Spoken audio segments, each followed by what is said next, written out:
Thank you for coming out tonight, everybody. Tonight we have a tech talk with Peter Millspaw, and he's going to talk to us today about web accessibility. So without further ado, please take it away, Peter. Thank you, Aki, for the introduction. And thanks to everyone for joining me. My name is Peter, and today I'll be discussing web accessibility. And before I get started, I'd like to thank CodeSmith and SingleSprout for sponsoring this talk. So to set the stage for what we'll be discussing, first, I'll get into what accessibility is and why it's important. And then I'll talk about some different ways people use computers and access websites using assistive technology. Then we'll get into some practical tips and code examples. And lastly, we'll take a look at accessibility tooling. So what is accessibility? Just a note, you'll often see A11Y, which is shorthand because there are 11 letters between the A and the Y in accessibility. And so the simplest definition is that web accessibility means people with disabilities can use the web. So when a website is accessible, any user should be able to access its content and use any interactive features. So this includes people using a keyboard and mouse or touchscreen, but also screen reader users and people using other assistive technologies, which I'll speak more about in a minute. It's also helpful to recognize the magnitude. So about 1 in 4 adults in the US have some form of disability. And that number is actually quite a bit higher if you're looking at the aging population. So for frame of reference, that can be thought of in 4 categories here on the screen. So vision would cover things like blindness, low vision, and color blindness. Auditory encompasses deafness and hearing loss. Physical would be any sort of motor function related disability.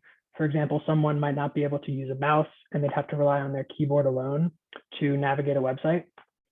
And then lastly, cognitive. And that's a broad category. It includes things like ADHD, dyslexia, and autism. Also, impairments can be temporary. So for example, someone might have a broken wrist and they'd be unable to use the mouse and they might rely on a keyboard only. So as I mentioned, people use computers and websites in a lot of really different ways. And so it's helpful for you to think about making your user experience as flexible as possible to cater to everyone. We'll focus mostly on screen readers and keyboard navigation today, but there are a number of different assistive technologies that people rely on. And for anyone who's not familiar, a screen reader is a software program that announces website content aloud using a text-to-speech synthesizer. So that way users can actually listen to the content and then navigate through a website using their keyboard.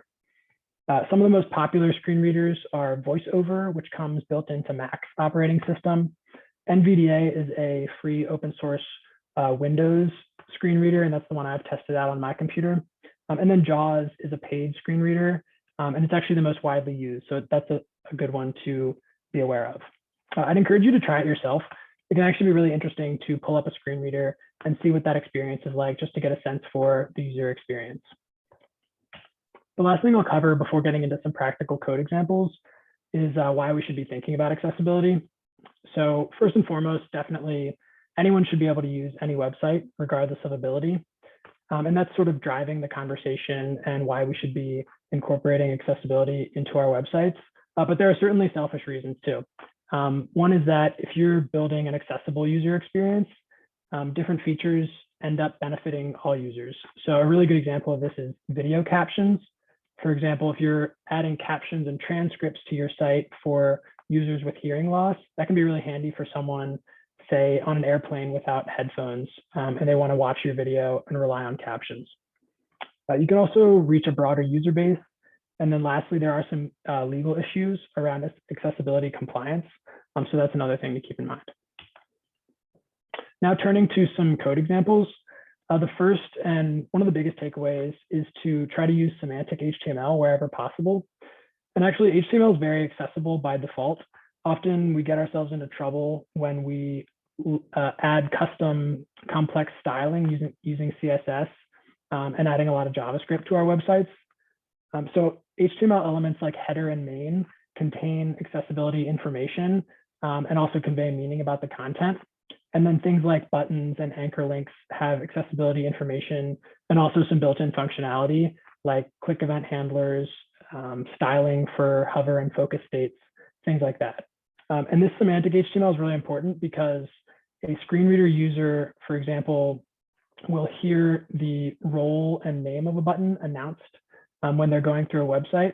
And they can also navigate by scanning through headings or scanning through links. And so it's important to try to avoid use of things like divs and spans and always reach for the native semantic HTML when you can.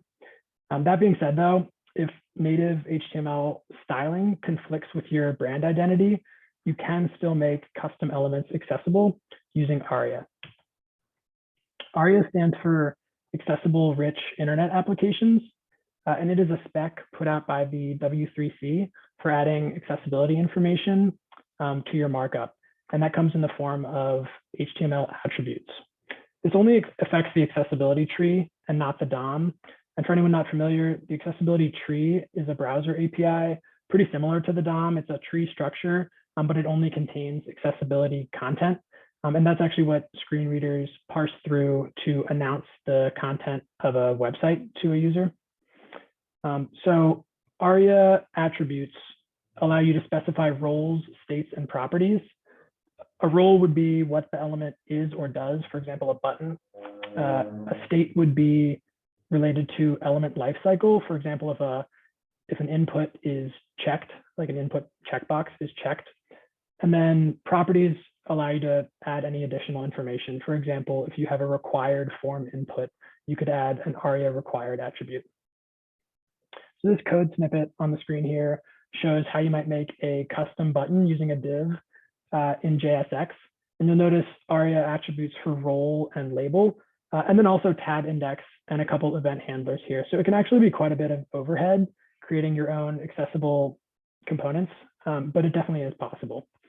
I also think it's helpful to see an example here. So if I open DevTools, I'm on Canva, which is the website I use to create this presentation.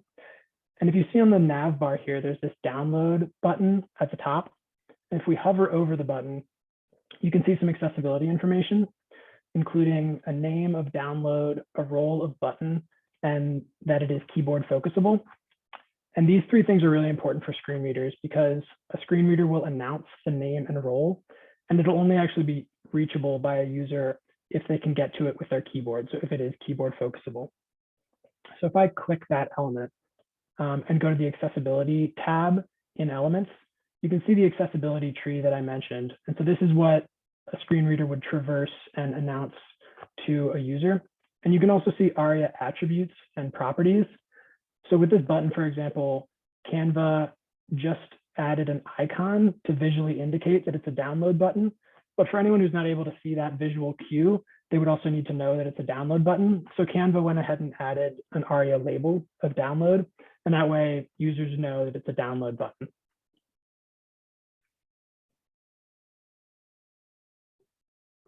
On the topic of keyboard focus, keyboard navigation is a really big topic in accessibility. And the basic premise is that anyone should be able to use a website with a keyboard alone. So that means being able to tab through and reach any interactive elements. And at any given time, you should know which element currently has focus. And that can be indicated visually with an outline, which is called a focus ring. And that'll also be announced to a screen reader user. What's nice is that native HTML elements are actually keyboard focusable by default based on the element. So things like buttons and inputs are naturally in the tab order, and the order in which you tab through is determined by the DOM order. But then again, if you want more control, you can also specify a tab index. The code example on this slide shows how you can add a tab index of 0 to bring something into the tab order. And then conversely, you can supply a negative tab index to take something out of the tab order. This is a good thing to try out on your own. If you want to go ahead and tab through your own website or really any website, it can be interesting to see what that experience is like. I was actually working on a website and trying to tab through, and at a certain point, it wasn't obvious which element had current focus. And as it turned out, I had a mobile menu that was hidden on desktop visually, so I couldn't see the mobile menu, but it was actually still reachable by keyboard. And so just by tabbing through, I was able to find that accessibility bug. Another great feature to add is keyboard shortcuts. So for example, Twitter has some keyboard shortcuts. And if you press the question mark key on Twitter's website, it'll open up a modal with a number of keyboard shortcuts. So this is really great for keyboard only users. And it can also be handy really for any user who wants to navigate a bit more efficiently. Skip links are another great accessibility feature. this just allows you to skip past navigation and right to main content. And so I'll show what this looks like in action. I have Smashing Magazine's website open here. And if I start at the address bar, or if I've just loaded up the page and I press tab, you can see in the top left corner, there's a button, skip to main content. And if I press enter, it'll bring me right to the main content. And that's really nice because if they didn't have a skip link, I would have to tab through all of these items in the nav bar, which can be really onerous and frustrating if you're a user who just wants to get right to the main content. Also, on the topic of focus states, if you select an element in DevTools, you can actually see, you can toggle what pseudo classes would look like. So you can see that here, if I check the focus pseudo class, I can see that Smashing Magazine provides an outline, a dotted outline to visually indicate that this current element is in focus. So that's another thing to check out. Switching gears a bit to visual concerns, namely color and motion. Those are some other important things to think about in accessibility. Color contrast is actually one of the most common problems on websites. And the premise is that any text and its background should have a sufficiently high contrast ratio so that it is easily perceivable, especially to people with different visual impairments. Another thing is that color alone shouldn't convey key information and meaning. So for example, if you have a required input field and you put a red box around it to show that it's required, that alone wouldn't be enough. And you'd want to add something like a typed indication that it's required. Reduced motion and tangentially color scheme is also an interesting accessibility aspect. Some users find animation distracting or even harmful. And so you can actually add a CSS media query to feature detect the OS settings for a user. So if someone has set a prefers reduced motion setting on their computer, you can hook into that and then adjust your styling accordingly. So you might want to provide no animation or maybe just a more subtle animation for those users. And then on a similar note, you can feature detect preferred color scheme and maybe add a dark mode, which is a bit easier on the eyes. To show what this looks like in DevTools, I'll go back to Smashing Magazine and open up DevTools here. And if we select the accessibility heading and then select its color, the color picker has a contrast ratio section. And you can see that these check marks for AA and AAA conformance, those are standards put together by the Web Content Accessibility Guidelines. And they're just standards for the contrast ratios that you want to be able to reach. You can actually play around with this. And if we make this a lighter hue, you can see it no longer passes the required contrast ratio. Another thing you can do is open up your console drawer and open the rendering tab. And here you can look at a few of the things I was just mentioning, like prefers color scheme and prefers reduced motion. You can also actually emulate vision deficiencies. So if I click Protanopia, this is what the website might look like for someone with red-green color blindness.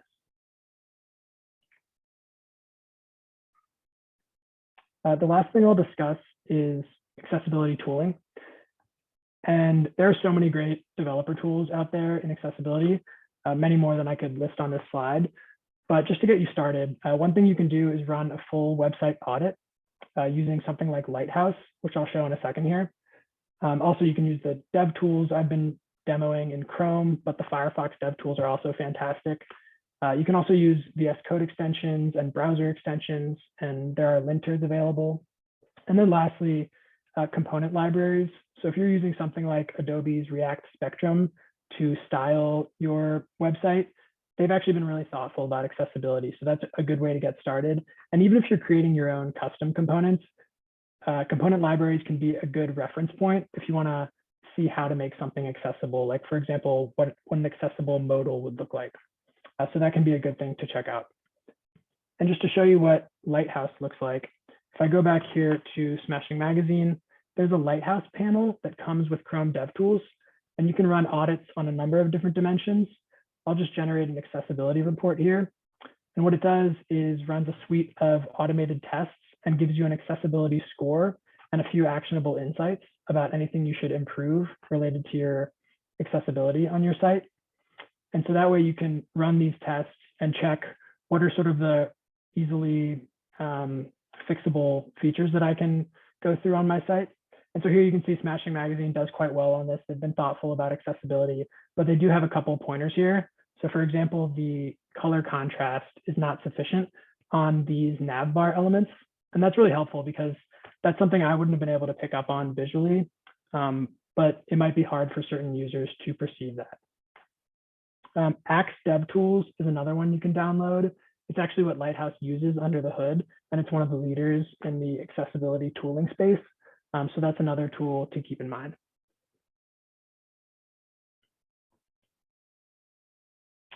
If you are interested in learning more about accessibility, I've listed some resources here. There are so many great resources out there. If you prefer to learn by reading or watching courses or listening to podcasts, meetups are actually another great way to learn. I went to a meetup earlier this week and learned a lot about screen readers.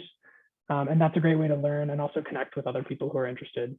So if you want more resources, I'd be glad to send out any more resources, or if you have some of your own you'd like to share, I'd love to hear from you. So thank you all for joining me today. My contact information is listed here if you want to reach out on LinkedIn, GitHub, or via email to chat more about accessibility. And at this point, I will open it up for questions. Hey, Robert, looks like you have a question. Yeah, thank you, Peter. So is web accessibility like matured to a point where there are like industry standards or best practices for testing? Because it looked like there were a lot of tools, and did you just kind of pick and choose what works for you, or is it done by organization, or is there a way to kind of make that process more efficient in terms of what tools you pick? Yeah, that's a really good question. So the first piece, I guess, is around standards, and there are guidelines and standards that have been worked on for a number of years. So the Web Content Accessibility Guidelines, you'll hear referred to as WCAG, and they actually list a number of standards that you should follow in terms of accessibility patterns to be following on your site. Also, WebAIM puts out a checklist with things you can go through to see that you are capturing common accessibility issues on your site. And so that's a good starting point if you're thinking about standards. And then in terms of testing, you can definitely start with some of the tools I mentioned, like running a Lighthouse audit. And then also, those automated tools don't cover everything. So you might want to do some manual testing, like tabbing through your own website. You could even try using a screen reader on your own. And I guess the last thing I'd mention is that really the best thing to do would be to actually test with users. So if you can get your website in the hands of people with different disabilities who use different assistive technologies, that would certainly be the best way to test out your website. Thanks for the question. Makes a lot of sense. Thank you. Avi. Peter, very interesting talk. Thank you so much. I was just curious if, is there any additional kind of considerations you would have to think about when talking about mobile sites or designing websites for mobile devices? Sure, yeah. Yeah, mobile is a good question. So actually, like a lot of the same principles still apply. Things like color contrast will still be important for a mobile user, for example. And then there are certain other things to consider. Things like touch targets, anything like a button or a link that is clickable on mobile, you want to make sure that that is sufficiently large and easy to click. The other thing I'd say is that if you are responsively designing your website so that it looks good and is coherent and intuitive on different viewport sizes, on different device sizes, that actually ends up leading to accessible design because certain users might zoom in their screen quite a bit, and you don't want your UI to be broken when they do that. So that's a helpful thing. And there are also different assistive technologies for mobile. I think the screen reader for Android is called TalkBack, and then VoiceOver is the iOS screen reader. So that's another thing you could check out. Thanks. Great, thank you. All right, well, if there are no more questions, I would like to thank everybody for coming out to tonight's Tech Talk, and a big thank you to Peter Millspaugh. Thanks for coming out, and have a wonderful evening.